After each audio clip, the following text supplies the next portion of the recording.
రాజన్న సిరిసిల్ల జిల్లా ఎల్లారెడ్డిపేట మండలం వెంకటాపూర్ గ్రామంలో ఓటు వేయడానికి వెళ్లిన గెంటె మల్లయ్యకు చుక్కెదురైంది. నీ పేరు చనిపోయినట్లు నమోదు అయిందని వెనక్కి పంపించారు అధికారులు. ఇంటికి వెళ్లి తన భార్య అంజవ్వతో జరిగిన విషయం చెప్పడంతో అంజవ్వ బతుకుండగానే నా మొగుడిని చంపేశారు కదా అని ఆవేదన వ్యక్తం చేసింది. బతుకుండగానే చనిపోయినట్లు మరికొందరి పేర్లు లేకపోవడం ఎలక్షన్ కమిషన్ పనితనానికి నిదర్శనమని ప్రజలు ఆగ్రహం వ్యక్తం చేస్తున్నారు. ఓటు ఎందుకు వేయలేదు?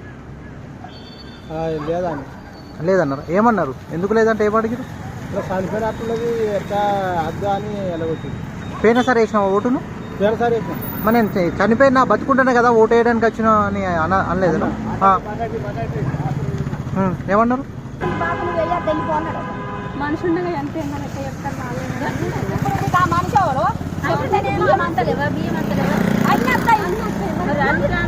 అయ్యా అవ్వ మొత్తం అయిన